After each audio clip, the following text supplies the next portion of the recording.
selamat malam teman-teman Jatayu. Malam ini istimewa ya, kita kedatangan tamu seorang HRD. Jarang-jarang loh ya, kita ini kedatangan HRD. Biasanya ngomongin supply chain aja ya kan. Kalau nggak saya, Pak Yudi, Pak Tama, ya kan bosen kan. Nah, minggu lalu kita juga belajar sedikit yang berbeda ya kan. Minggu lalu kita belajar tentang internal control, internal audit ya kan. Nah, malam ini kita coba angkat permasalahan CV ya. Tidak ada hubungannya dengan review CV abal-abal yang lagi ngetren, lagi viral, nggak ada ya. Nggak ada. Tidak bermaksud untuk apa namanya? Mengambil kesempatan itu untuk membuat acara ini enggak ya. Saya sama ngobrol sama Winnie itu udah lama ya Win ya. Sebelum Lebaran ya kayaknya ya kita Betul, udah Pak. ngobrol. Betul. Jadi Sebelum Lebaran. kita udah rencanakan acara ini sebenarnya sebelum Lebaran. Terus hmm, minggu lalu Winnie-nya sibuk ya kan. Jadi ini dia cosplay Kartini dia. Ya, jadi Juara dua, perkenal. Pak. Wah, juara dua. Oh ya, Keren. mantap, mantap. Heeh. Ya, jadi teman-teman perkenalkan ini Winnie Yus Permatasari ya, seorang rekrutmen spesialis. Beliau domisili di Sidoarjo. Kalau belum follow LinkedIn-nya kebangetan ya. LinkedIn-nya beliau tuh bagus banget ya. Itu juga yang mempertemukan saya dengan Winnie. Saya baca tulisannya luar biasa bagus. Ya, luar biasa insightful, simple, menarik ya. Dan ini deh menurut saya ya kita kita punya seorang yang sangat berbakat dan ternyata juga sangat humble gitu ya, mau banget untuk sharing sama kita-kita di sini ya kan. Eh Mungkin Winnie mau memperkenalkan diri langsung, teman-teman, Boleh. disapa teman-temannya di sini. Oke. Oke, selamat malam Bapak dan Ibu, Pak Aje, Pak Yudi, dan Ya, Jatayuers malam. yang lainnya, teman-teman semuanya. Sebelumnya saya ingin berterima kasih eh, kepada Pak Aje and the Gang, begitu ya, yang sudah memberikan kesempatan pada saya untuk join di Jatayu Podcast malam ini. Kita di sini sersan ya, teman-teman, sharing santai karena sebelum kembali ke dunia realita, besok hari Senin kita akan sedikit kulik topik tentang CV yang menawan hati. Dah, Hmm. keren banget ya judulnya sudah dipersiapkan oleh tim Jatayu Podcast ini. Oke, salam kenal semuanya. Saya Winius Permatasari, biasa dipanggil Winnie. Background pendidikan saya em, S2 profesi psikologi industri organisasi. Untuk S1 saya mengambil psikologi klinis. Kenapa saya tertarik mengambil psikologi? Kalau dulu sih orang-orang identiknya beranggapan kalau yang ngambil psikologi itu adalah orang-orang yang ingin berobat jalan. Obat Sekalian jiwa. self diagnosis gitu ya. Tapi kalau di saya karena memang saya tertarik untuk mempelajari bagaimana perilaku manusia pada umumnya ya, itu adalah summary untuk ilmu psikologi itu seperti apa. Kemudian berjalannya waktu saya lihat untuk klinis bagus, tapi berjalannya waktu juga saya melihat kok saya lebih tertarik untuk di industri dan organisasi ya. Nah, saya lulus dari UNAIR, Universitas Airlangga Surabaya. Kemudian saya berkecimpung di dunia HR, khususnya di rekrutmen ini sudah kurang lebih 3 tahun. Pengalaman pertama saya bekerja itu di rumah sakit. Kalau teman-teman ada yang dari Surabaya mungkin tahu National Hospital. Di situ adalah tempat kerja saya pertama. Kalau saya biasanya merekrut dokter, perawat, dan tenaga kesehatan lainnya, saat ini saya join di pabrik, di manufacture gitu ya, sebagai talent acquisition specialist, yang mana sekarang saya lebih tahu nih, area produksi itu seperti ini loh, dunia warehouse ini seperti itu loh gitu. Jadi kenapa memang saya tertarik tidak hanya ingin menekuni dunia HR di satu setting eh, perusahaan begitu ya. saya ingin berkecimpung juga di dunia manufacture yang mana itu sudah menjadi tanda kutip cita-cita saya. Saya ingin berkarir eh, di manufacture.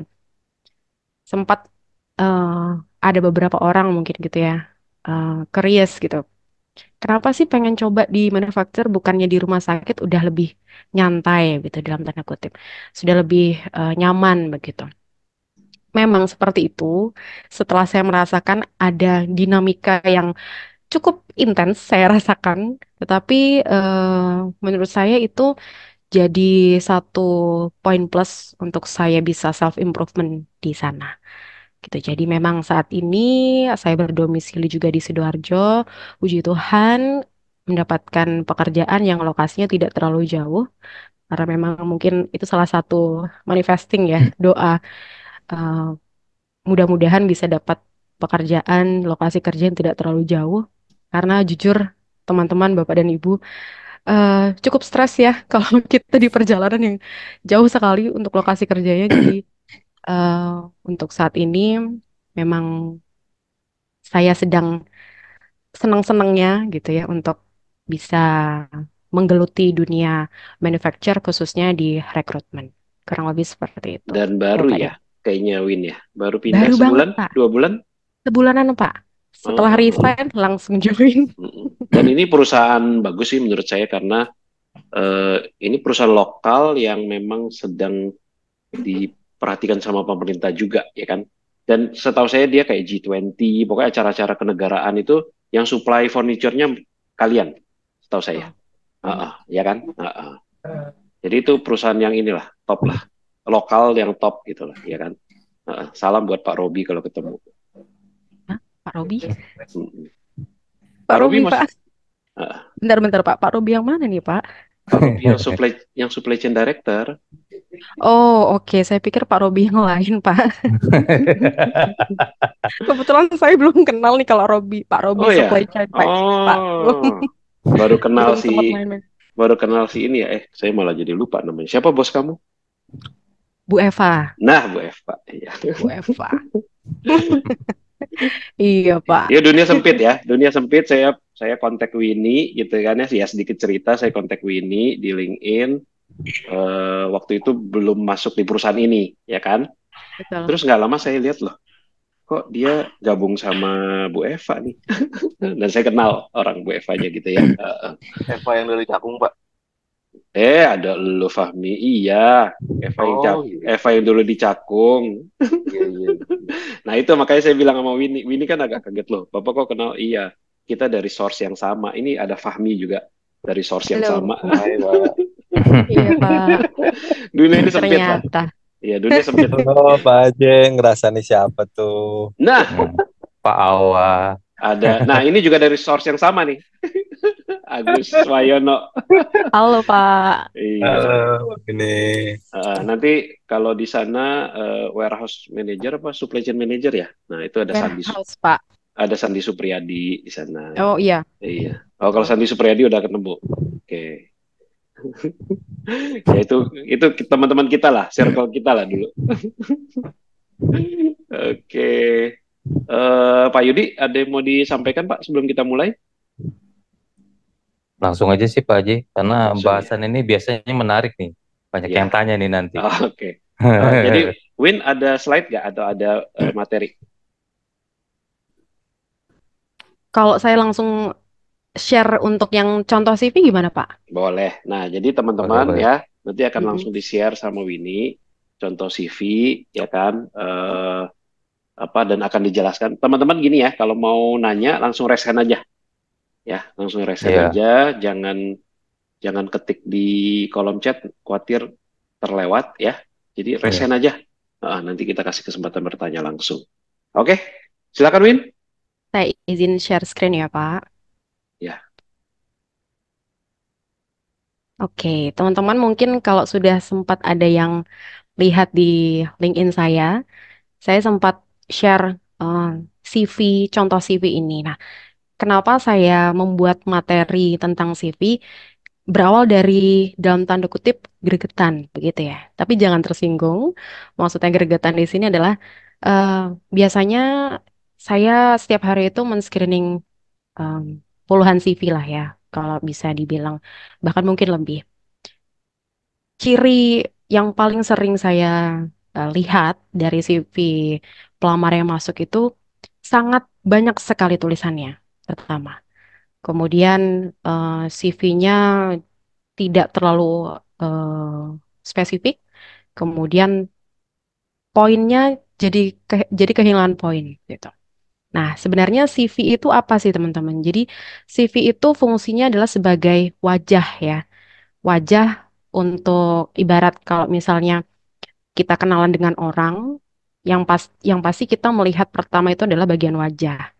Dari wajah kita bisa kenal lebih dalam, kita lebih ingat gitu. Sama seperti CV, CV ini menjadi identitasnya para pelamar yang membedakan pelamar satu dengan pelamar yang lainnya. Nah, kalau ditanya gimana sih CV yang gampang dinotis atau menarik perhatian dari rekruter, itu adalah salah satunya cirinya adalah CV yang details tapi anti details. Seperti contoh yang ada di sini. Kadang-kadang Bingung, mungkin juga bingung ya. nggak sih detail tapi anti detail? Ya tapi nggak apa-apa. Nah, Nanti ini bagian menariknya nih, ya kan? ya. Jadi CV details atau anti details itu CV details tapi anti details adalah CV yang lengkap tapi tidak bertele-tele.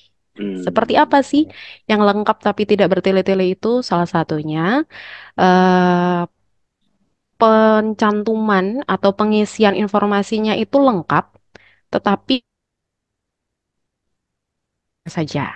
Tidak perlu semuanya dituliskan sehingga itu yang membuat rekruter kadang-kadang butuh waktu lama dan akhirnya skip CV itu pindah ke CV yang lainnya.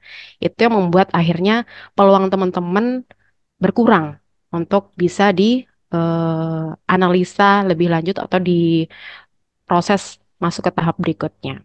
Nah, salah satunya di sini saya sudah membuat bagian nama itu teman-teman itu penting ya. Di sini sudah ada salah satu eh, keterangannya. Nama itu sesuai KTP, bukan nama panggilan atau julukan. Kenapa? Ini saya bocorkan sedikit. Karena memang tim HR atau rekrutmen ini juga melakukan yang namanya background checking, yaitu mengecek apakah misalnya nih ijazah teman-teman itu valid atau enggak. Biasanya kita mengecek dengan nama lengkap sesuai dengan KTP atau ijazah. Kalau teman-teman menggunakan nama julukan atau panggilan, akan menyulitkan tim rekrutmen. Itu salah satu kenapa memang nama sesuai KTP itu harus dicantumkan di CV. Nah, details atau anti details yang saya maksud bisa dilihat di bagian profil. Di sini teman-teman sebenarnya optional ya, bisa mencantumkan atau tidak. Tetapi kalau misalnya dicantumkan, itu akan menambah daya tarik. Kenapa? Karena rekruter akan lebih cepat mengidentifikasi. Oh, ternyata si Bunga Kenanga ini pengalamannya sudah 6 tahun sebagai rekruter. Nah, salah satu isi dari profil itu bisa diisi dengan ringkasan informasi seperti posisi, teman-teman sudah pernah punya pengalaman di mana, kemudian bidang kerjanya apa, total periode kerja, passion atau minat kerja. Untuk fresh graduates, biasanya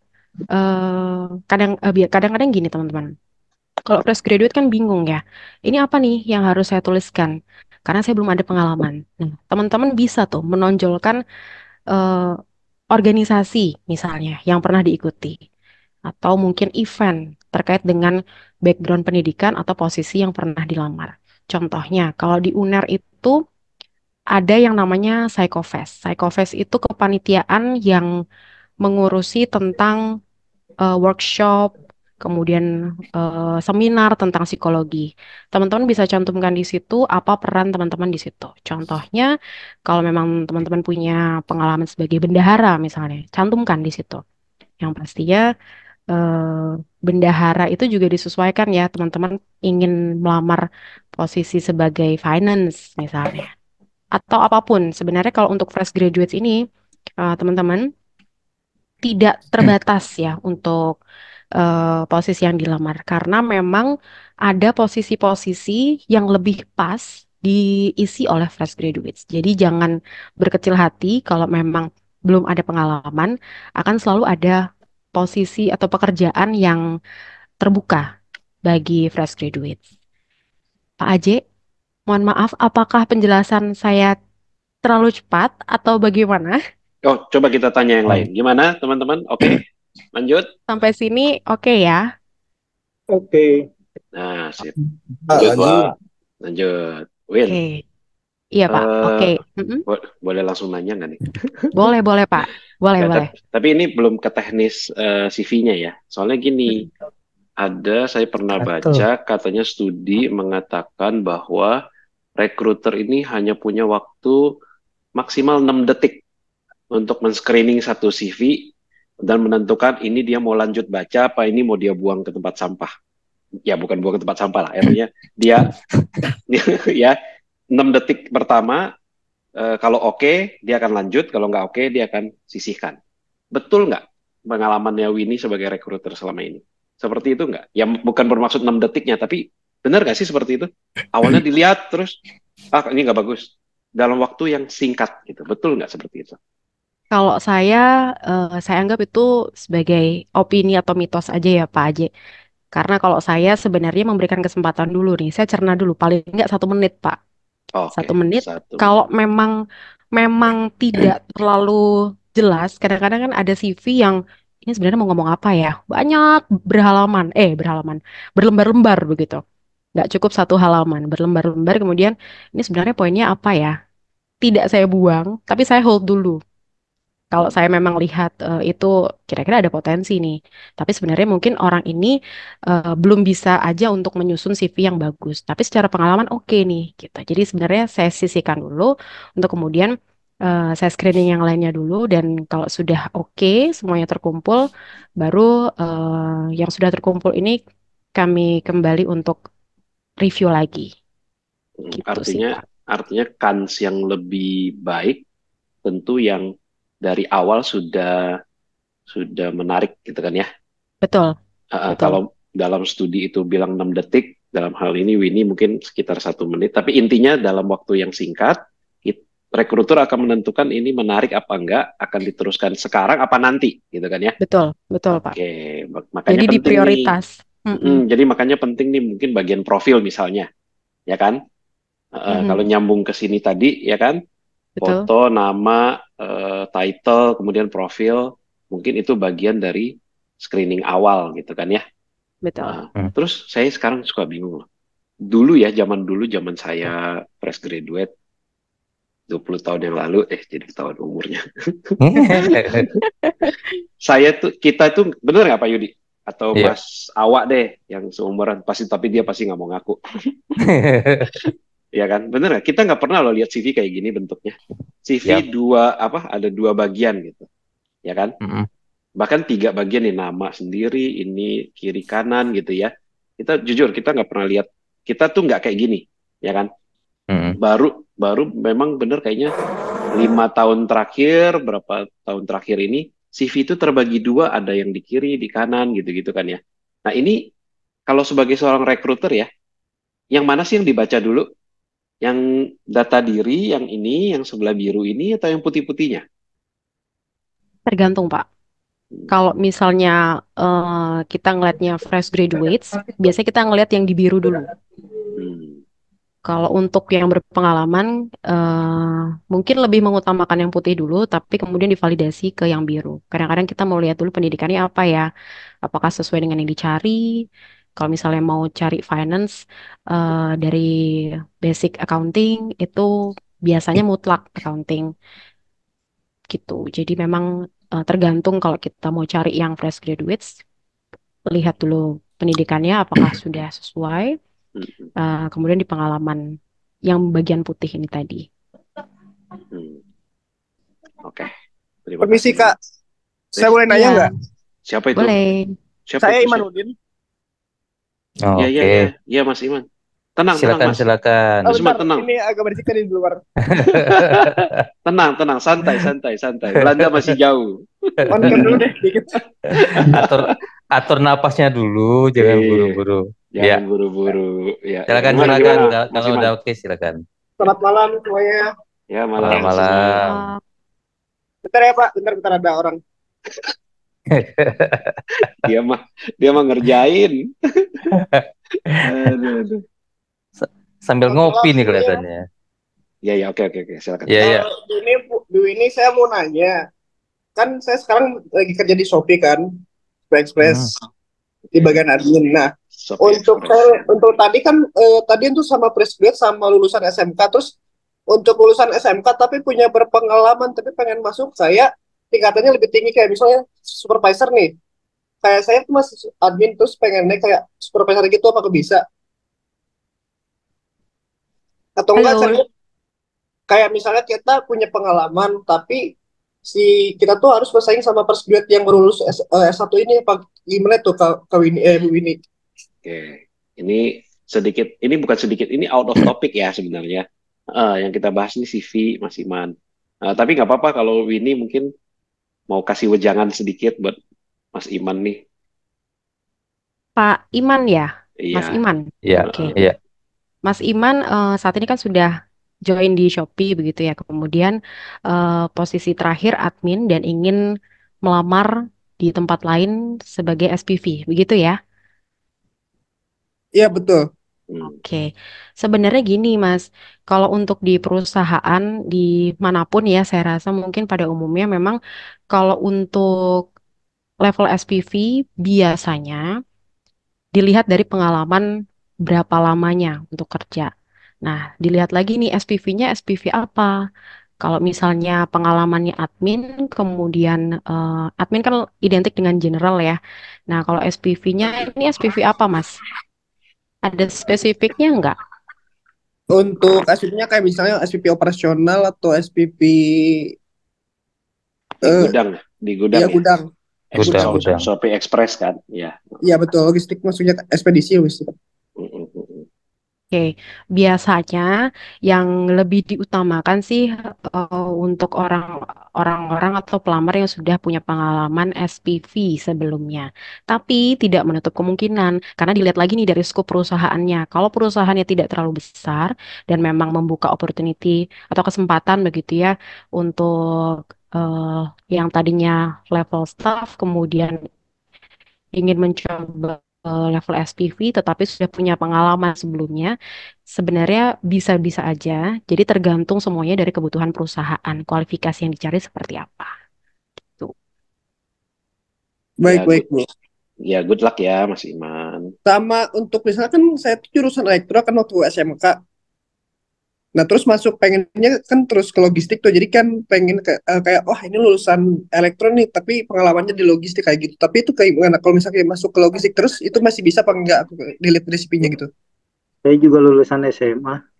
Nah, tuh. Udah terjawab itu sebenarnya. Iya. Dengan info Mas Dion tadi ya, Mas Iman ya. Jadi posisi apapun lah ya, pendidikan apapun, Baik. selama dapat peluang. Pak Yudi kemarin siapa ya yang jadi manajer di bawah umur 30 lulusan SMA? Pak Hotmian Manurung. Iya ya, Hotmian Manurung ya. Iya. Itu sampai manajer loh. Malah mau ke level C kayaknya, C level. Iya, udah mau naik lagi C level malah dia. Itu. Nah, ini Mas Iman nanti pantengin YouTube-nya kita ya. Kan Mas Iman udah masuk grup nih. Ya, nanti di grup kita nanti di grup itu akan di-share kalau kita udah posting mengenai YouTube kita tuh setiap minggu tuh kita update ya. Nah, salah satu podcast kita itu kalau nggak salah 2 atau 3 bulan lalu kayaknya ya Pak Yudi ya. Itu ada tentang manajer di bawah 30 tahun udah jadi manajer. Dan ternyata kalau nggak salah 2 di antara 4 yang kita ajak ngobrol itu lulusan 3 ya, tiga-tiganya lulusan 3 dari 4 tuh lulusan SMA. Tapi sambil kuliah. Yang satu murni masih SMA. Jadi jangan khawatir ya, Mas Iman jangan khawatir. Nanti nonton aja, itu inspiratif banget menurut saya. Saya pun terkesima. Ya, oke Mas Iman, good luck ya. Baik, terima kasih Pak Ibu ini. Iya. Sama-sama. Win mau dilanjut apa kita ada 2 orang resen nih soalnya? Gimana enaknya nih Pak Aji? Ya karena ini podcast sifatnya kita ngobrol aja kali ya. Ya, boleh. Ada Mas Prabowo ini yang kemarin barusan dilantik ini. Belum. Udah Lagi dijagain proses, pas Pak Haji. Dan Oktober dilatihnya Oktober. Oktober. tapi udah dijagain pas pampres dia, ya kan? Mas, ya Pak Prabowo silakan. Baik, selamat malam Bapak-bapak dan Ibu-ibu, terutama Bapak Aji dan Ibu Winnie. Silakan Pak Prabowo.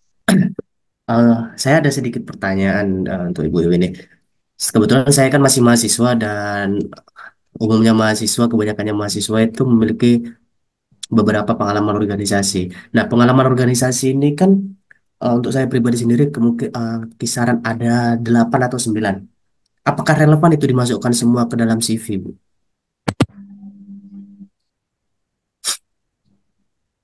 Nah, yang pertama itu. Yang kedua, saya ini ada CV, apakah Ibu ini bersedia juga kan? Siapa tahu bersedia untuk mereview CV saya sebagai mahasiswa ini. Sekian, terima kasih. Boleh tapi berbayar ya, 150.000. Nanti kasusnya sama loh, Pak. Tapi nggak kirim foto ya Pak? Transfer aja seikhlasnya. Nggak apa-apa, Pak Prabowo nanti kasih ke saya, nanti saya kirim ke Robi Chandra. Saya cowok loh, Pak. Ya, makanya saya kirim ke dia. Nah, cukup sekian, Pak. Oke. Ya, Pak Aje, ya. sebenarnya tadi poin nomor 1, pertanyaan 1 nggak kedengeran nih Pak, internetnya unstable. Bisa dibilang nggak ya? Nomor 1 itu pertanyaannya adalah Mas Prabowo ini punya banyak pengalaman waktu dia ini masih mahasiswa. Pengalaman organisasi itu banyak banget gitu, ada 8 apa 9 itu. Apakah worth it untuk dicantumkan semua gitu atau pilih-pilih gitu lah. Oke. Kan intinya kan tadi padat lengkap tapi tidak bertele-tele kan? Betul, details anti details. Nah, itu. Sebenarnya gini, Mas Prabowo, aduh, namanya bagus banget. Ini kan 8 sampai 9 organisasi ya. Sebenarnya kalau rekruter itu nggak perlu CV dengan yang banyak-banyak kegiatan organisasi yang dicantumkan. Mungkin 1 atau 2 yang paling signifikan. Misalnya, Mas punya pengalaman sebagai entah itu ketua atau wakil ketua. Kalaupun anggota, cantumkan mana yang paling relevan dengan posisi yang dilamar. Ada contohnya nggak, Mas? Misalnya pernah ikut organisasi apa dan sebagai apa? Ada untuk skup wilayah, saya pernah jadi kepala departemen internal di Ikatan Mahasiswa Teknik Industri Zona Sumatera bagian tengah. Untuk yang di kampus saya 2 tahun berturut-turut di BEM, yang periode pertama saya jadi bendahara, yang periode kedua saya jadi wakil ketua. Untuk sisa-sisanya ya kepala departemen dan lain sebagainya. Sebenarnya kalau rekruter itu akan melihat, nantinya pasti akan melihat atau memancing dengan pertanyaan apa achievement ya, biasanya ditanyakan apa achievement atau pengalaman prestasi yang paling membanggakan. Nah, nanti tinggal dipilih tuh mungkin 1 sampai 3 mungkin ya, pengalaman organisasi yang paling signifikan, hasilnya yang mungkin paling bagus dan paling berprestasi pada saat Mas mengikuti organisasi itu. Jadi cukup cantumkan 3, kemudian sertakan juga nih poinnya, secara poinnya aja ya, apa perannya sebagai apa pada saat itu dan melakukan apa, dan diberikan keterangan dalam tanda kurung mungkin organisasi, kegiatan organisasi, karena kadang-kadang rekruter bingung ini pengalaman kerja, internship atau organisasi. Nah, itu yang belum ditambahkan pada CV gitu. Ini dulu, ini CV-nya dulu. Bro Leo, silakan. Halo. Ya, silakan, kedengaran. Oke, terima kasih kepada Bapak dan Ibu sekalian. Jadi Perkenalkan nama saya Leo, Leonardo Olivin Samonangan, biasa dipanggil Leo. Jadi saya sangat beruntung sekali ya untuk bisa mengikuti podcast malam ini, karena saya juga masih banyak yang belum saya ketahui juga dalam membuat CV. Tapi memang ada pertanyaan yang menarik buat saya untuk saya tanyakan, yaitu banyak sekali ya untuk masalah format-format CV yang belum saya ketahui. Jadi saya ingin bertanya kepada Ibu Weni ya tadi, Ibu Weni, Ya. Ibu ini, untuk ideal membuat CV itu sebenarnya maksimal berapa halaman ya Bu ya? Soalnya ada beberapa HRD ya, terkhususnya kakak saya sendiri ya, kakak sepupu saya sendiri menyarankan itu maksimal membuat CV itu adalah 2 halaman seperti itu. Tetapi ada juga satu HRD lagi yang sepupu saya juga, kata saya, jadi dia bilang nggak masalah membuat CV itu bisa lebih dari 2 gitu, asalkan berbobot gitu. Nah, jadi yang ingin saya tanyakan memang dari pandangan rekruter sendiri, ingin melihat CV itu maksimal berapa halaman seperti itu. Kemudian pertanyaan yang kedua adalah banyak sekali ya untuk masalah CV ya, berbagai variasi CV, ada yang ATS dan juga yang seperti yang di slide ini ya, yang di Zoom ini. Nah, jadi yang ingin saya tanyakan memang CV yang seperti apa yang disukai oleh HRD sebenarnya? Apakah CV yang ATS atau CV yang model yang kita bisa lihat sama-sama di Zoom ini gitu loh, yang formatnya seperti ini. Dan kemudian untuk masalah CV juga ya, apakah memang CV yang berwarna memang menjadi ideal juga buat HRD untuk bisa dalam tanda kutip tertarik seperti itu. Nah, jadi seperti itu. Apakah misalnya CV yang berwarna itu untuk posisi-posisi tertentu aja gitu loh, untuk dibuat seperti itu. Itu aja sih, Ibu ini. Oke, saya langsung jawab ya, Pak Leo ya. Oke, Pak Leo, untuk pertanyaan pertama, idealnya berapa halaman sih CV itu? Tergantung. Kalau untuk fresh graduates, maksimal saya sarankan 1 saja. Karena sesuai namanya fresh graduates, belum banyak pengalaman yang relevan yang dibutuhkan oleh perusahaan. Biasanya itu cukup 1 halaman saja. Dengan poin-poin atau materi yang sudah saya share di layar.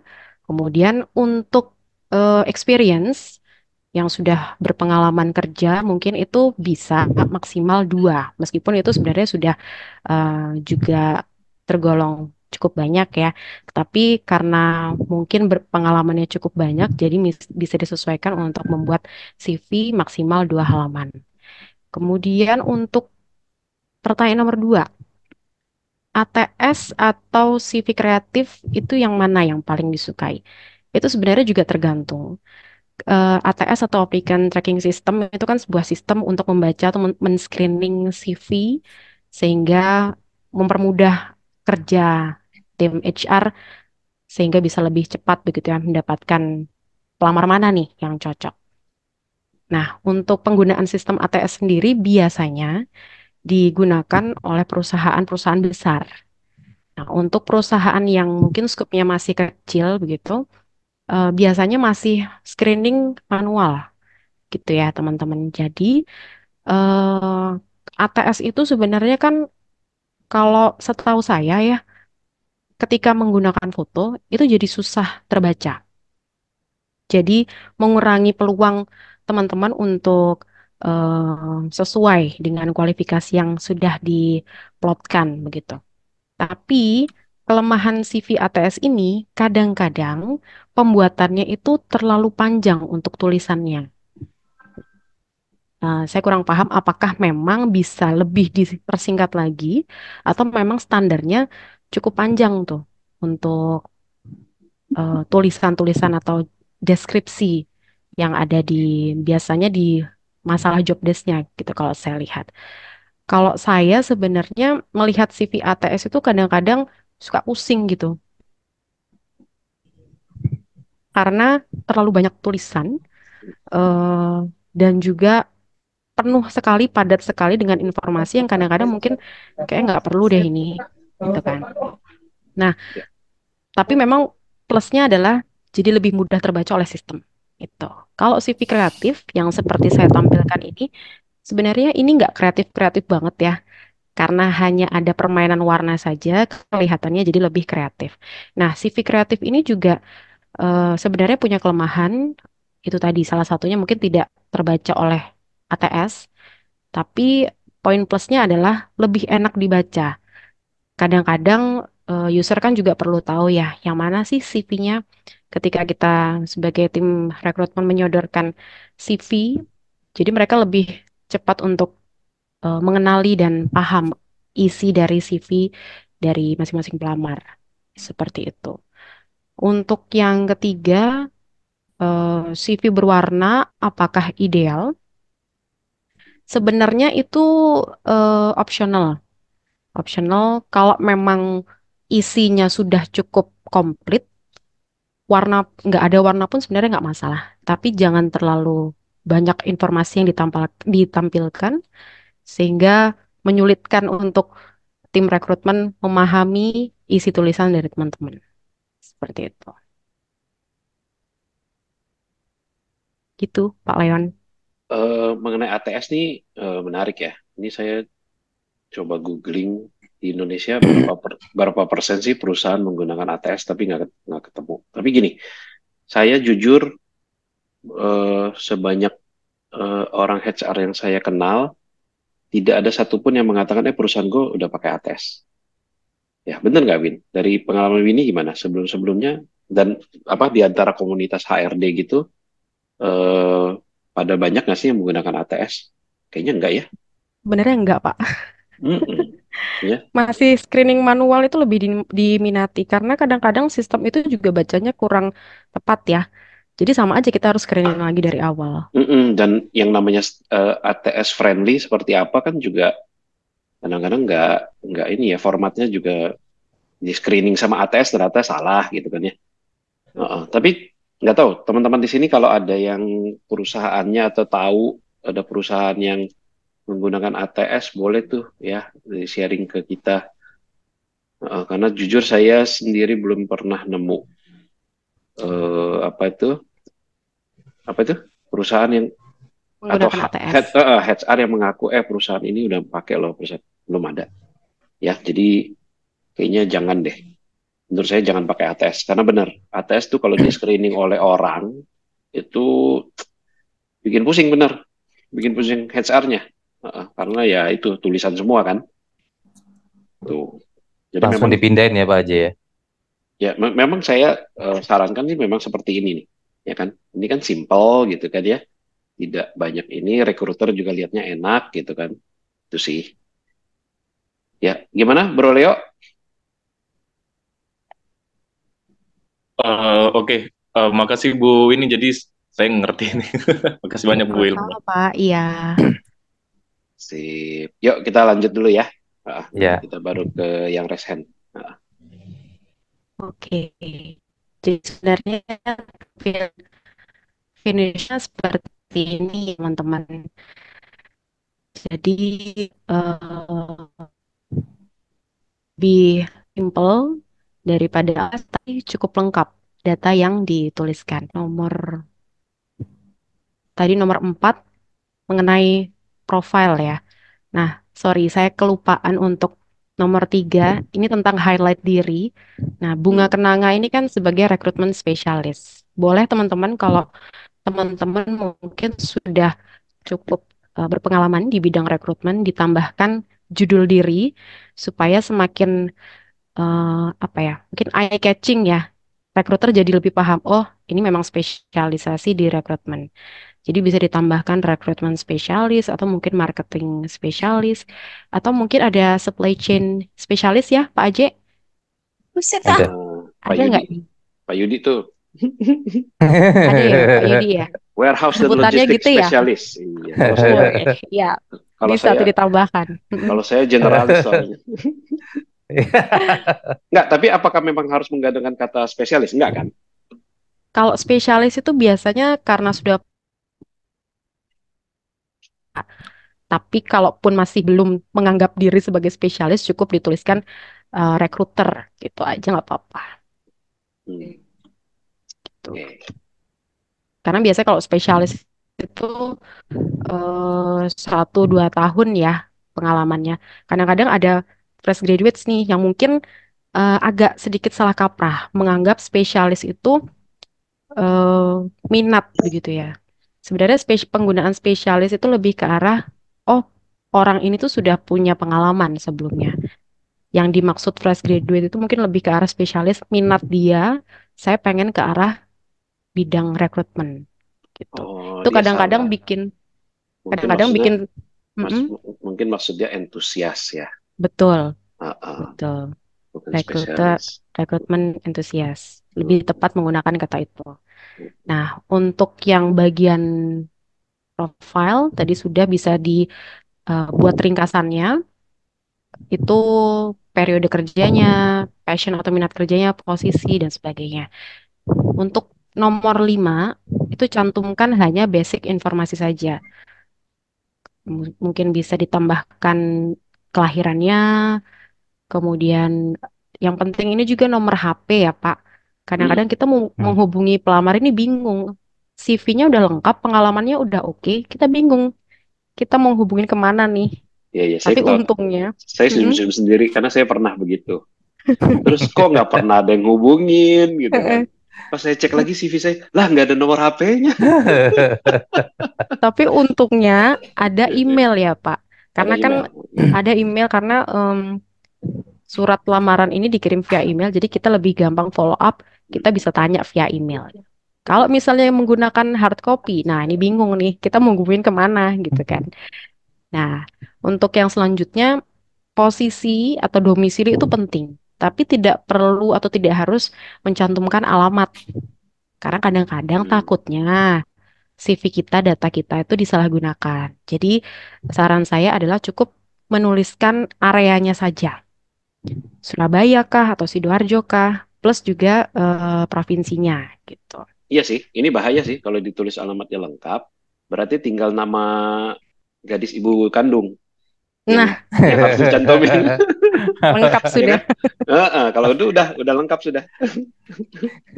Itu betul. Ya. Jadi cukup dituliskan area tempat Jadi nggak perlu tinggal. ya jalan Bukan bla area bla tempat bla, tinggal ya. blok Heeh. ini terus apa RT RW gitu nggak usah ya. Nggak usah Pak, nggak usah gitu. Nah kemudian kalau mau dicantumkan sosmed gitu ya, LinkedIn gitu ataupun Instagram boleh, tapi itu sifatnya opsional. Nah untuk selanjutnya yang nomor 6, kalau sudah ada pengalaman kerja ini ditulis dari yang terakhir.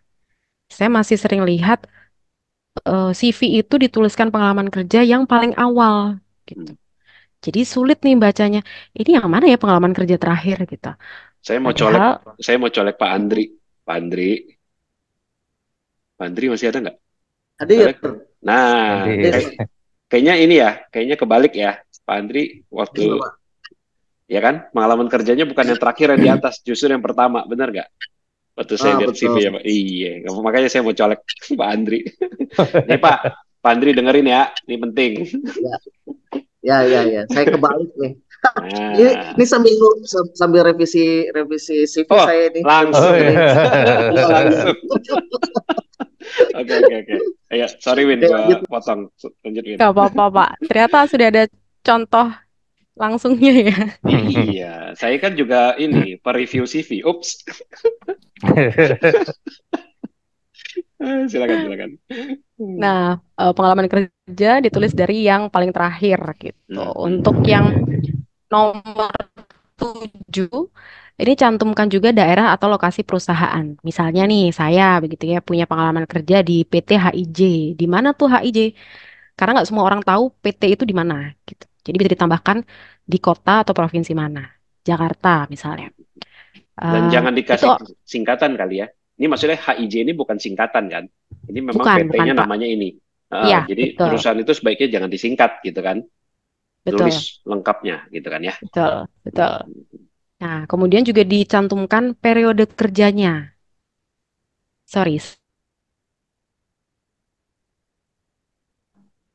Kan inti job desk-nya.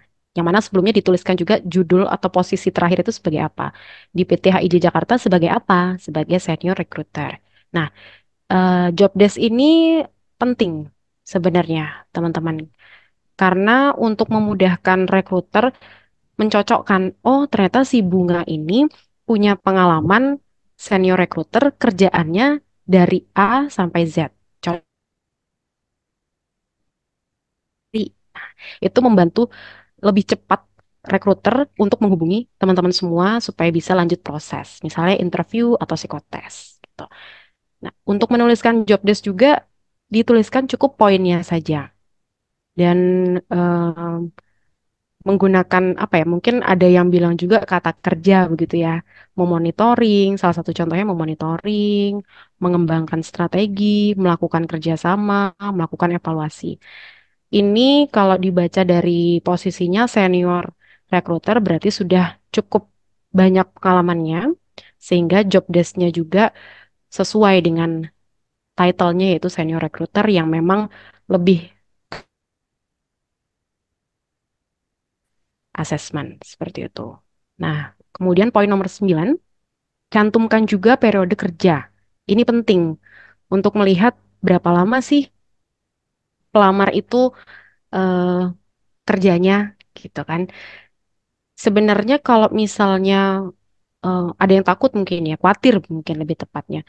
Kalau cuma 6 bulan apa boleh dituliskan? Takutnya nanti dikira kutu loncat. Nah, itu tuh sering tuh sebenarnya ada pertanyaan kekhawatiran seperti itu. Sebenarnya nggak apa-apa dicantumkan saja karena masih ada proses validasi atau konfirmasi yang dilakukan pada saat interview. Nanti tim HR atau recruiter akan bertanya kembali, kenapa nih cuma 6 bulan aja, misalkan seperti itu. Oh, karena projectnya sudah selesai.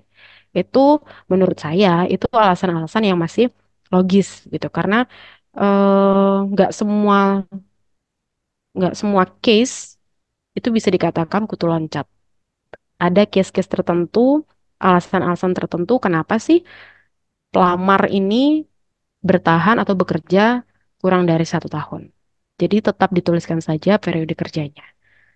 Untuk sebagai juga untuk melihat begitu ya, kira-kira selama 2 tahun ini sudah bisa belum ya kalau tim HR ini approach si kandidat sebagai level SPV. Contohnya seperti itu. Karena kalau saya approach misalnya di LinkedIn ya, teman-teman semuanya, saya juga seringnya lihat periode kerja. Misalnya saya lagi cari posisi SPV atau manager.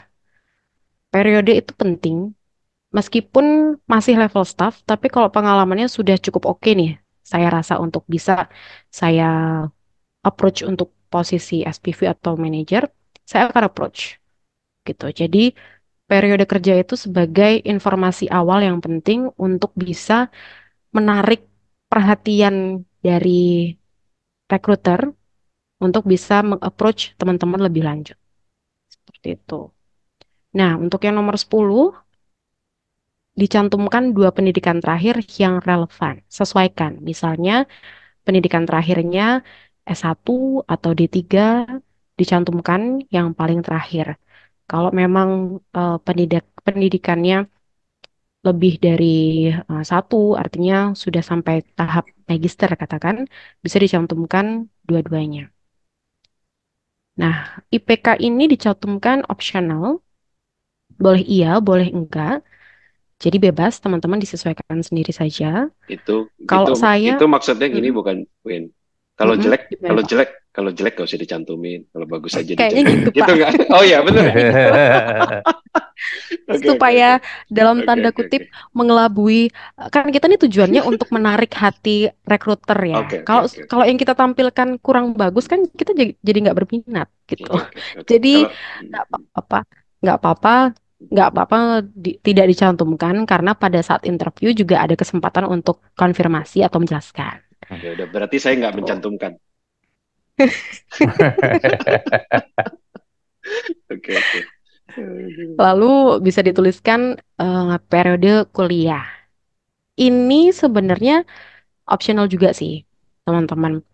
Karena kadang-kadang gini, ada yang memang kan lulusnya lama ya. Mohon maaf gitu. Mungkin alasannya juga nggak hanya dari faktor internal tapi juga faktor eksternal yang membuat lama begitu lulusnya. Entah itu ya kesulitan dalam mencari topik, itu internal ya. Kalau eksternal apa ya biasanya, Pak? Selain dosennya slow respon.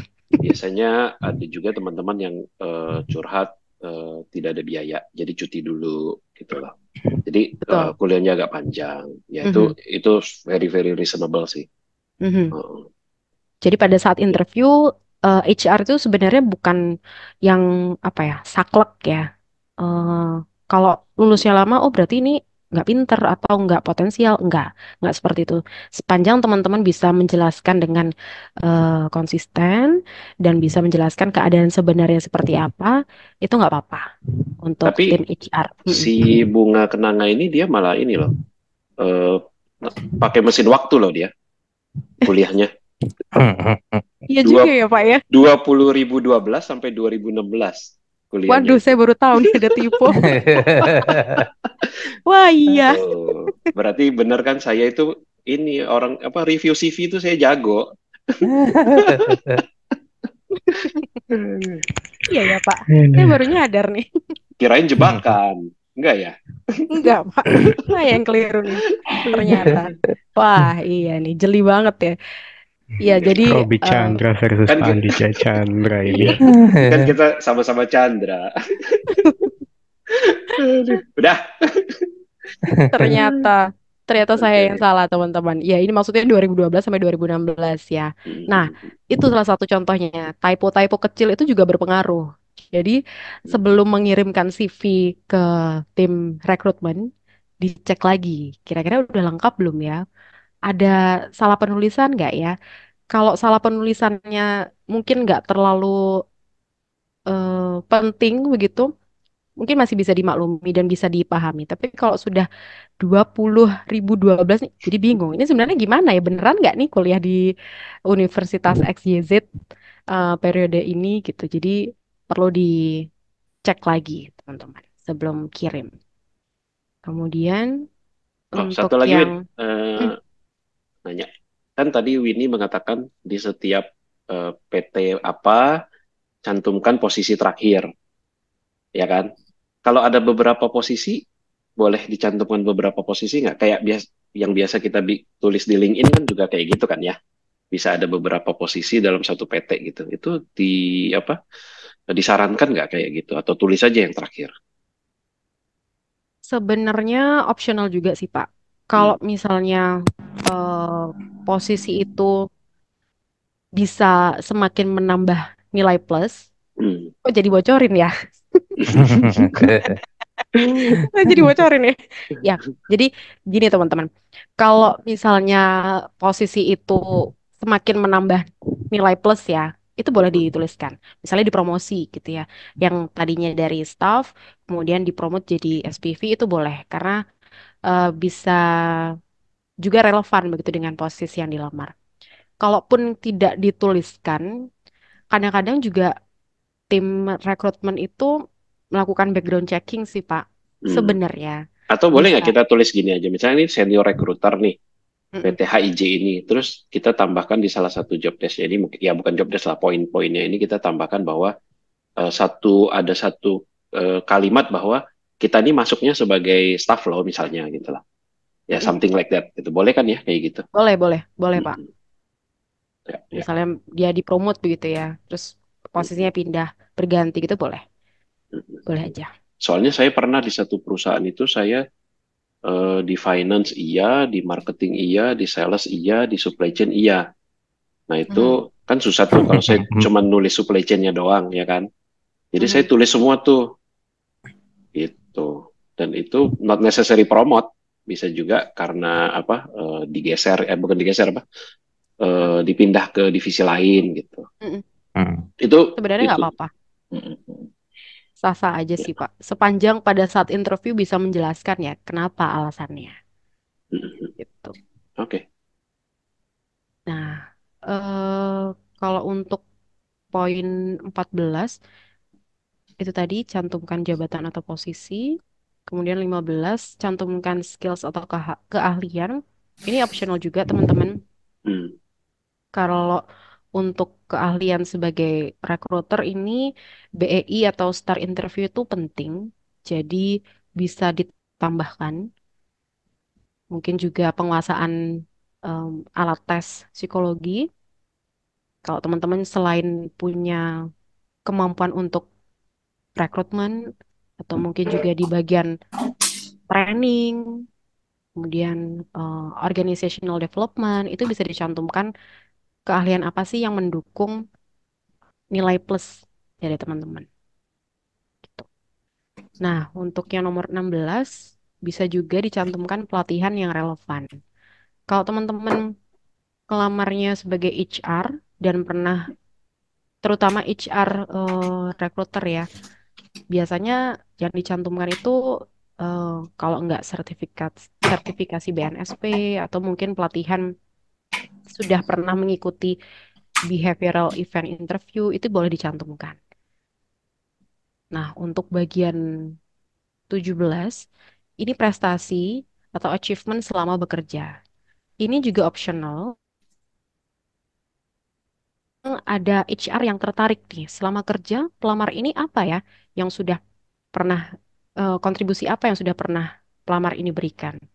Kalau sudah dituliskan merekrut total 150 karyawan level operator sampai supervisor dari Januari sampai September 2020, kemungkinan itu adalah salah satu kualifikasi yang cocok. Nah, kalau prestasinya sudah menyebutkan sesuai dengan ada yang namanya KPI, biasanya akan lebih dinotis oleh rekruter. Karena ini nih yang memang benar-benar dicari atau yang dibutuhkan. CV dengan pengalaman yang seperti ini yang dicari. Kemudian Kalau level yang lebih senior, mungkin prestasi ini mungkin nggak opsional ya, mungkin jadi lebih penting ya, Win. Betul, Pak. Menambah nilai plus. Betul. Nah, untuk yang terakhir isi bahasa asing yang dikuasai. Kalau misalnya posisi itu membutuhkan orang-orang yang fluent untuk speaking dalam bahasa asing, sangat dianjurkan untuk diisi. Apalagi mungkin koordinasinya dengan perusahaan yang memang perusahaannya itu perusahaan asing ya. Jadi koordinasi antar departemen atau mungkin dengan user menggunakan bahasa Inggris itu perlu untuk dicantumkan. Gitu. Ada 18 poin yang bisa dilihat dan dicantumkan di CV.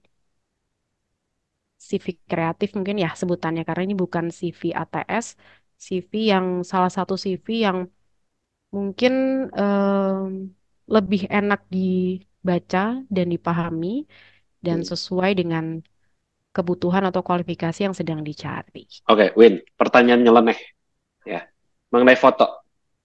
Ada nggak sih foto tertentu atau pose tertentu atau mungkin background tertentu yang mungkin lebih dinotis oleh HRD ya? Misalkan, oh kalau backgroundnya merah sebenarnya lebih lebih eye catchy gitu atau biru laut atau ya whatever lah gitu. Ada nggak sih kayak gitu?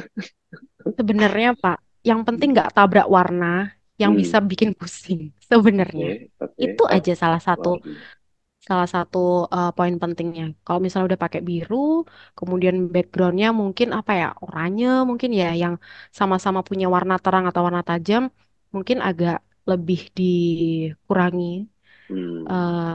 Mungkin bisa dirubah ya warnanya, mungkin memilih warna putih. Kalau pose sebenarnya tergantung juga. Misalnya nih, saya lagi pengen ngerekrut orang-orang marketing atau digital marketing yang mana posisi itu identik dengan kreatif, inovasinya juga, kemudian hal-hal yang berbau dinamis. Kalau teman-teman mau melamar di bagian yang seperti itu, posenya harus pose formal atau yang seperti apa? Pose formal boleh, pose kreatif juga boleh. Karena kalau misalnya cari marketing itu kan kita melihat karakter atau orang-orang yang outgoing ya biasanya. Orang-orang yang sudah terbiasa berinteraksi dengan banyak orang, tidak takut untuk bergaul dengan orang baru, mudah untuk menyesuaikan diri. Jadi kadang-kadang foto-foto yang ditampilkan boleh untuk foto-foto tidak terlalu formal, tetapi tetap dalam ranah atau dalam tracknya tetap sopan. Seperti itu. Kalau misalnya accounting, boleh nggak kalau saya ngelamar accounting terus fotonya foto-foto seperti marketing gitu yang eh apa ya mungkin bisa dibilang menonjolkan sisi kreativitasnya. Boleh, boleh aja. Karena selain eh, sebenarnya nggak terlalu dilihat bagaimana posenya, asal itu masih sopan ya Pak. Kita juga melihat isinya. Isinya nih sesuai dengan yang kita cari atau enggak sih? Ya nangkep sih. Nah, intinya fotonya jangan ini deh, jangan bikin rekruternya ketawa terus bergunjing gitu ya. Ih kok gini sih? Kok dia gitu sih? Gitu mungkin ya. Ya, Jadi bingung mungkin ini gitu. sebenarnya mau ngelamar apa gitu. Ya kan. Intinya sopan ya kan, jelas gitu ya. Jangan sambil main mata gitu misalnya atau melet-melet gitu kan. Itu aja sih. Iya kan? Ini bener gak? Kurang lebih seperti itu. Iya. Oke nih, udah berderet-deret nih orang yang resen. Tadi ada Galih nih yang resen duluan. Pak Jadi nggak? Aje, Apa foto nih? dulu. Oh, foto dulu. Siap. Nanti baru Mbak Winnie jawab tuh yang Oke, pertanyaan-tanya. sip. Ya. Boleh. Ya Ayo udah, kalau teman-teman, gitu. open cam. Ayo gimana? Silakan. Oke, selamat malam Pak Aje, Pak Yudi, Pak Tama. Pak Tama nggak ada ya? Pak Tama nggak ada lagi acara dia. Nggak ada. Oh iya, selamat malam Bapak Ibu semua. Bu ini perkenalan Pak, Bu, saya Galih. Biasa dianggap troublemaker sama Pak Aje. Emang iya. Tapi saya kalau biasa di Bekasi dipanggil nengok Pak. Iyalah pasti nengok lah, masa nggak nengok. Gitu. Oke, saya punya 2 pertanyaan nih sama Mbak Winnie gitu kan terkait apa tadi CV. Yang pertama tadi yang slide udah ditampilin, dulu saya pernah pakai itu gitu. Jadi kan kebetulan memang saya punya beberapa teman yang apa ya di LinkedIn pernah dibahas tuh, yang kutu loncat itu namanya job hopper ya kalau nggak salah ya kalau saya baca. Nah teman saya kebetulan ada yang job hopper juga. Saya pernah minta review gitu kan, atau waktu itu sih lebih ke curhat, kok gue nggak dipanggil ya, CV-nya gimana, coba dilihat, CV lo kurang menarik bro katanya gitu kan. Nah tadi yang ditampilin Mbak Winnie itu seperti kayak common-nya ada di semua orang bisa pakai di Canva ya, ada aplikasi Canva kan yang bisa kita pakai tuh. Iya. Dan itu simpel banget, udah ada template-nya, kita tinggal ya kurang lebih sama seperti tadi lah gitu. Nah saya sempat pakai itu, kata teman saya, dari experience lu kayaknya lu nggak kayak gini gitu, karena itu ya untuk yang Canva hanya boleh dipakai kalau misalnya lu masih fresh graduate gitu, atau yang minim experience atau skill gitu, yang baru masuk setahun 2 tahun bisa pakai Canva. Oh jadi makanya saya rombak lagi kayak metode lama lah yang kayak orang-orang yang pojok kiri terus ke bawah gitu, jadi manjang bisa sampai 4-5 lembar CV lah seperti itu. Dan itu yang masih saya pakai sih sampai sekarang. Nah, apakah itu untuk yang mungkin kayak misalnya di level supervisor, manajer ke atas segala macam itu masih bisakah kita pakai itu? Atau memang yang tadi saya sempat dengar gitu, saya masih singgung juga, ada juga beberapa HR yang nge-searchingnya masih manual seperti itu juga gitu. Jadi kalau saya pribadi saya masih pakai yang itu sih, masih pakai yang akhirnya balik ke metode yang lama daripada yang pakai template. Kebanyakan orang-orang kayak fresh graduate gitu yang baru masuk pakai yang template Canva itu. Itu pertanyaan pertama. Nah, pertanyaan kedua, insya Allah saya mau buka distributor gitu, perusahaan ban motor lah gitu. Nah, di situ udah banyak kayak mantan anak buah saya di spare part yang lama, dan juga beberapa teman-temannya banyak yang apply. Nah, di situ saya melihat ya ada juga CV yang seperti itu masuk juga saya, ada juga yang macam-macam lah modelnya. Nah, pertanyaan saya ke Mbak Winnie gitu sebagai apa? Mbak Winnie di talent management atau headhunter gitu ya? Iya, di talent acquisition, Pak. Oke. Nah, gimana sih saya tuh biar bisa tahu nih, saya nggak kecelek nih, saya mau rekrut nih orang bagus gitu. Cuman gimana sih biar saya bisa tahu nih bagus apa enggaknya? Maksudnya dia bertalenta, dia punya skill atau kayak gimana gitu. Kebetulan memang kita buat nyari karyawan yang perfect itu sulit ya gitu. Apalagi mungkin digaji dengan seikhlas, nggak seikhlasnya juga sih, saya sesuai UMR Bekasi lah gitu. Nah, jadi saya mau mencari itu gimana sih supaya saya attract gitu, saya tertarik dengan CV-CV itu. Kalau dari sisinya Mbak Winnie sebagai talent acquisition kayak seperti itu. Nah, apakah perlu juga nih Mbak, kayak misalnya di CV itu ditulis reference? Karena saya juga ada beberapa juga kayak waktu itu kita pernah bahas deh Pak Haji sebelum podcast. Salah satunya saya pernah tanda kutip ya nipu HR gitu. Nipu HR dalam artian di referensi itu saya tulis apa namanya, kebetulan bapak saya dulu head HR-nya di Bristol. Jadi ketika ada konfirmasi dari PT yang lain, saya cantumin nomor bapak saya gitu. Atau bos-bos saya yang udah saya kenal baik banget gitu kan. Jadi kayak kong kali kong lah istilahnya gitu kan. Oh iya dia bagus lah gitu. Oh dia ini oke kayak seperti kayak gitu. Nah, apakah perlu kita nampilin juga reference buat orang-orang kayak misalnya HR di mana, di perusahaan mana yang kita tuju?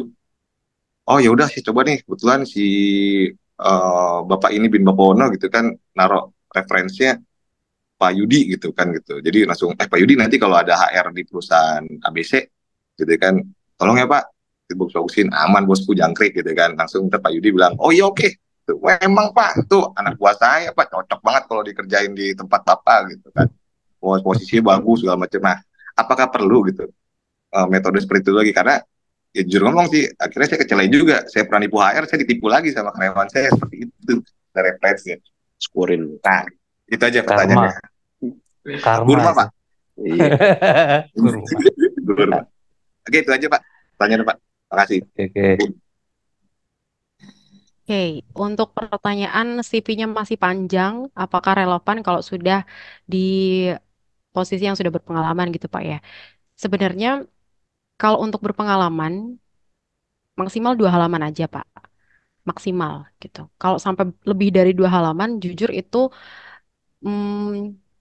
menguras waktu dari rekruter, karena sebenarnya kalau memang CV-nya itu sudah sesuai dengan yang dicari, akan ada proses interview. Nah, dari proses interview itu akan digali lagi tuh pengalamannya apa aja sih selama bekerja itu, sudah pernah di mana saja, di setting industri apa saja, berapa lama. Di situ ada kesempatan untuk pelamar mengkonfirmasi ataupun mengklarifikasi. Kalau memang di CV tampilan datanya belum cukup jelas bagi rekruter. Jadi kalau dari saya, sarannya nggak usah lebih dari 2 halaman, Pak. Gitu. Meskipun sudah berpengalaman. Kalau untuk yang model CV, apakah yang ditampilkan tadi itu hanya cocok untuk CV fresh graduates? Sebenarnya enggak juga, karena poinnya CV itu selama dia mudah dibaca, gampang untuk akhirnya dimengerti begitu ya, tidak terlalu berbelit-belit, tidak antar spasi itu jaraknya tidak terlalu dekat, itu sudah cukup sebenarnya. Plus ditambahkan juga mungkin poin-poin dari job desk, dari posisi yang sudah pernah dilalui begitu. Misalnya kalau rekrutmen atau bagian rekruter, poin tugasnya apa aja sih? Itu bisa untuk ditambahkan. Nah, pertanyaan kedua, biar bisa tahu bagus apa enggaknya lewat CV, sebenarnya CV itu kan juga belum 100% sesuai ya dengan kompetensi pelamar ini. Kadang-kadang CV-nya bagus, kata-katanya bagus, seindah itu disusun, tapi begitu interview kurang bisa menjelaskan, antara kurang bisa menjelaskan atau memang pengalamannya bohong gitu ya, tidak sesuai gitu.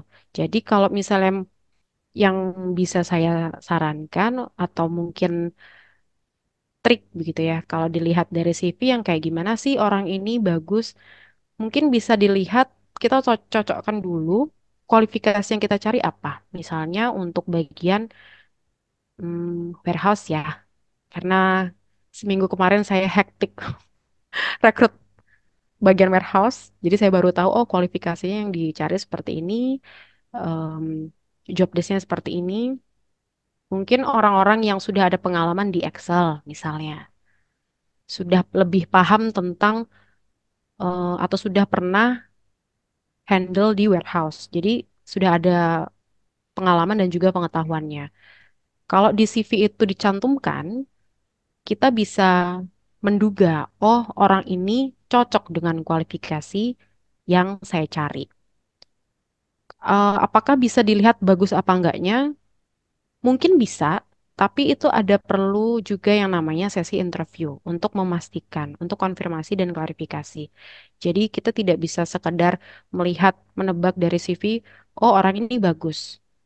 Kemudian tidak ada proses selanjutnya seperti interview atau mungkin tes lanjutan lainnya, gitu. Karena memang CV itu eh, gunanya hanya sebatas untuk pengenalan di awal. Pengenalan lebih lanjut bisa dilakukan dari interview. Nah, yang pertanyaan yang ketiga, perlu nggak sih ada referensi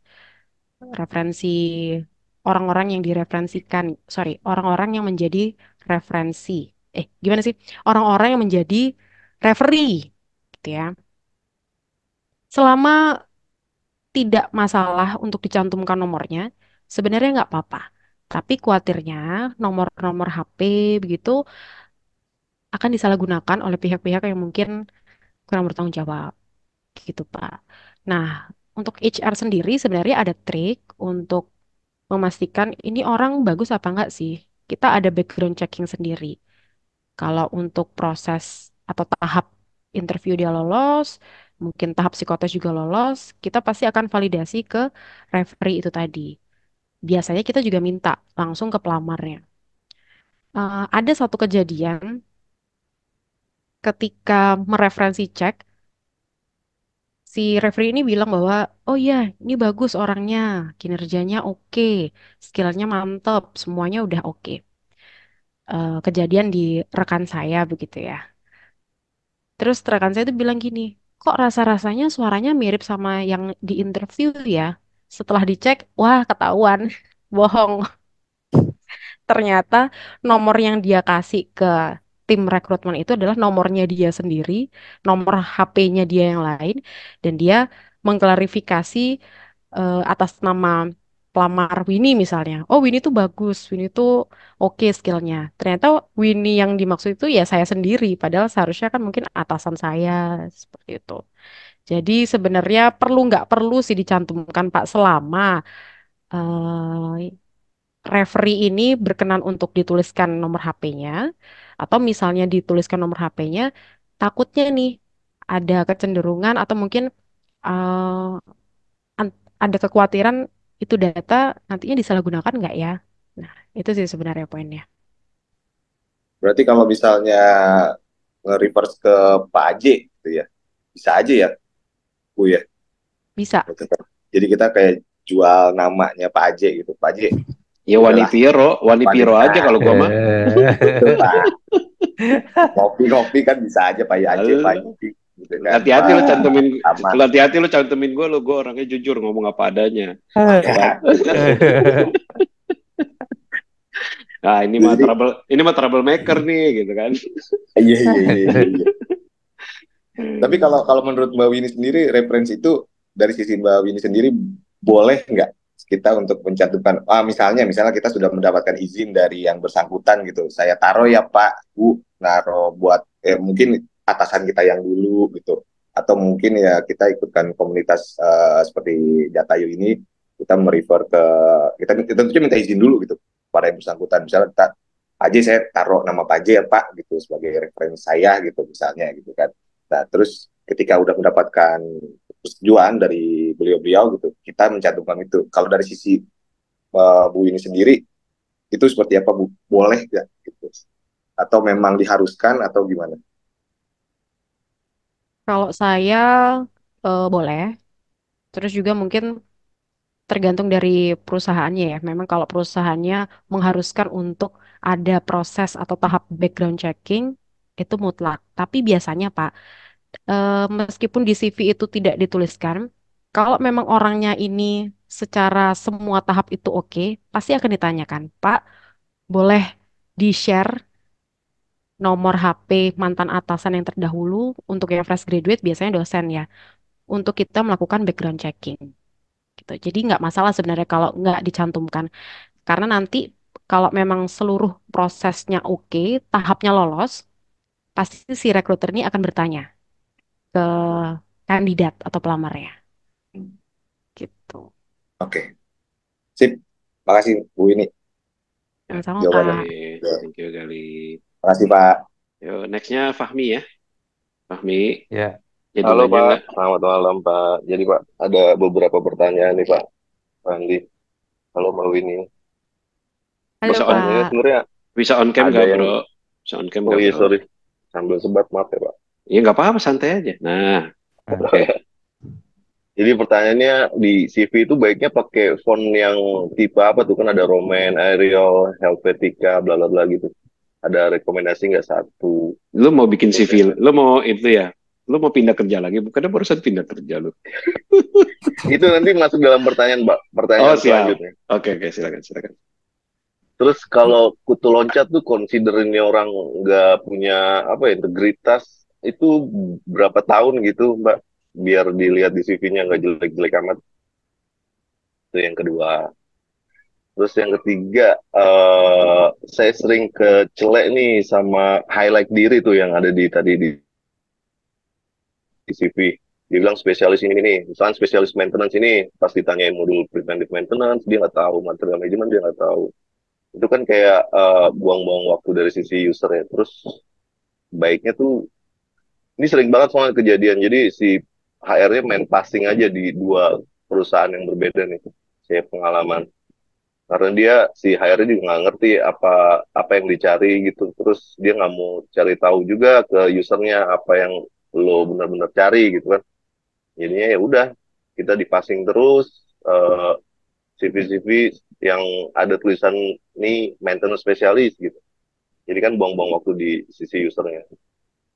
Terus apakah yang keberapa tuh? Ketiga, keempat sekarang. Apakah semua data di CV itu bakalan di background check? Misalkan, ya saya ada pengalaman ya, si atasannya udah cinta banget kayaknya sama saya sampai kalau pas resign kemarin dia nahan saya nggak bisa lo setahun dulu di sini baru harus cabut gitu. Takutnya di background checking ditanya ke atasan terus dia jawabannya enggak karena kasarnya sakit hati gitu. Itu gimana baiknya? Itu aja sih Mbak pertanyaannya. Terima Sorry, kasih. Pak. Untuk yang pertanyaan ketiga apa tadi, Pak? Yang ketiga itu tadi mana ya Pak? Yang maintenance spesialis. Oh, yang maintenance spesialis. Gue juga bingung lu nanya apa sih? Oh, nanyanya cuma 3, bilangnya 4. TV kutu loncat, terus screening sama background check. Penting nggak tuh ada 4. Yang ketiga itu Highlight ya? iya, Highlight, highlight ya. itu. Itu kan banyak yang kecelek kita. Sama job desk mereka tuh nggak sesuai sama yang mereka tulis. Jadi kita kadang ya udah buang-buang waktu lagi. Baiknya kan difilter dari awal nih si HRD tahu apa yang benar-benar dicari sama user. Iya, ntar kata yang lamar juga, lu buang-buang waktu gua aja lu. Nah, jangan yang asal brutal apply gitu kan, apply masuk ke kita sampai lolos masuk ke usernya gitu. Oke, Pengalaman aja untuk sih. ya, oke Pak Fahmi. Pertanyaan nomor 1 ya, untuk font. Font apa sih sebaiknya yang digunakan di CV? Pada dasarnya font yang tidak merusak mata. Biasanya itu Times New Roman boleh, Arial juga boleh. 2 itu sih sebenarnya yang paling favorit begitu ya dari tim HR kalau sedang mereview CV. Nah, kalau untuk kutu loncat itu berapa lama sih dikatakan orang ini kutu loncat? Biasanya itu kalau dari periode waktu ya, mungkin 1 sampai 3 bulan. 1 sampai 3 bulan. Karena mikirnya gini, 1 bulan. Jadi gini, eh saya pernah dapat pelamar, alasan resignnya adalah ingin mencoba hal baru. Saya konfirmasi, pengalaman kerjanya berapa lama? Ternyata baru 1 bulan. Setelah ditelusuri lagi, sebenarnya apa sih hal baru itu? Tidak terjawab. gitu. Jadi saya berkesimpulan bahwa oh ini ada kecenderungan kutu loncat gitu. Nah, kalau misalnya dalam waktu 1 sampai 3 bulan itu alasannya ingin mencari hal yang baru, tantangan yang baru, itu belum cukup oke untuk dijadikan alasan resign karena tim HR akan menganggap bahwa pelamar ini sebagai kutu loncat yang belum bisa beradaptasi di satu perusahaan. Kurang lebih periodenya seperti itu, 1 sampai 3 bulan. Terus gimana kalau misalnya ternyata dalam kurun waktu itu sifatnya project? Nah, kembali lagi, kalau project bukan kontrol ada di kita, tapi di perusahaan. Ya udah, projectnya udah kelar, terus mau gimana? Masa mau dipaksa? Akhirnya kan pasti kita mencari perusahaan yang lain. Gitu. Jadi, yang penting itu adalah mengidentifikasi kutu loncat itu salah satunya dari periode bekerja dan alasannya. Kalau alasannya itu sepertinya nggak logis lah, masa 1 bulan udah pengen cari tantangan baru, hal yang baru. Kemungkinan orang ini entah karena dia belum bisa adaptasi, atau mungkin sebenarnya dia pada saat melamar itu dalam tanda kutip asal nyoba dulu deh, pengen tahu gimana. Nah, dari situ mungkin drive-nya atau apa ya, dorongan untuk dia bekerja itu belum terlalu kelihatan, belum ada niat benar-benar untuk bekerja. Jadi kekhawatiran tim HR adalah kalau diterima orang kayak gini tuh cenderungnya akan melakukan seperti itu lagi di kemudian hari. Sehingga itu adalah karakter-karakter yang biasanya dihindari oleh tim HR. Motivasi resign yang tidak jelas, kemudian periode waktu yang cenderung singkat. Kalau case-nya dibalik, jadi nggak sesuai kesepakatan sama di interview awal gitu, di dealan awal gitu misalkan fasilitas yang diterima nggak sesuai nih, udah gue cabut 3 bulan. Gitu. Sebenarnya kalau misalnya gali lagi ya, apa tujuannya goals waktu itu pengen masuk di situ? Apakah karena gajinya atau karena ingin mengembangkan karir misalnya? Nah, tapi kalau untuk ketidaksesuaian itu sebenarnya nggak masalah selama bisa menjelaskan apa sih permasalahan signifikan sehingga memicu untuk harus resign nih. Entah mungkin karena ternyata merugikan fisik, jadi eh, cepat sakit misalnya karena mungkin overtime tidak dibayar, itu kan juga sudah mempengaruhi fisik ya. Jadi kalau ternyata kesepakatannya itu sampai merugikan diri sendiri, itu sebenarnya masih tidak apa-apa untuk dijadikan alasan resign. Iya sih, tapi problemnya CV-nya langsung di swipe swipe swipe. Jadi Ya kan? jadi nggak sempat berarti dijelasin. tergantung tim HR-nya ya. Iya, doanya harus kenceng. Bukan begitu Pak Haji? Ya, gue pernah lagi kerja cuma sebulan. Aduh. Bapak kerja pada kerjain, Pak. Kerja gue digaji kok. Sebulan tuh. Hah? Sebulan doang, iya. Oke. Dilanjut, Bu. Oke, untuk yang ketiga, apakah highlight diri perlu atau enggak? Sebenarnya perlu nggak perlu ya, Pak. Tapi kalaupun ngerasa nggak usah ditulis, tapi bisa dijelaskan lewat interview, itu lebih baik. Lebih baik lagi kalau CV-nya itu highlight-nya sesuai dengan yang sudah dikerjakan selama ini, kemudian pada saat interview bisa menjelaskan, itu menambah nilai plus. Jadi kalau ngerasa, wah kayaknya aku belum bener-bener spesialis nih, mending nggak usah ditulis. Juallah diri pada saat interview. Itu akan lebih lebih menarik rekruter untuk bisa memproses lebih lanjut kalau memang sesuai dengan kualifikasi yang dicari dan ternyata sesuai juga dengan pengalaman yang dijalani sebelumnya dari pelamar. Nah, untuk yang keempat, apakah semua CV di background checking? Tidak semuanya CV itu di background checking, hanya CV yang sudah lolos proses, misalnya lolos proses interview awal, untuk kemudian diajukan ke interview user, itu biasanya dilakukan background checking terlebih dahulu untuk memastikan semua datanya oke, baru kita bisa refer ke user. Gitu. Jadi hanya CV-CV yang sudah lolos di tahap awal, entah itu interview atau psikotes. Seperti itu. Begitu Oke, Pak thank you Fahmi. Mbak Winnie. Ya, sama-sama Pak. Dan teman-teman sekalian, thank you ya. Terutama buat Winnie, thank you banget ya. Akhirnya terwujud juga pertemuan kita ya, sharing-sharing dari sini ya. Nanti kita ini ada ini Win, mungkin juga info teman-teman, kita ini ada acara rutin ya. Setiap mungkin 3 bulan, 4 bulan sekali itu kita gathering dan training. Ya, jadi kita singkat menjadi gathering. Ya, kita ada acara seperti itu.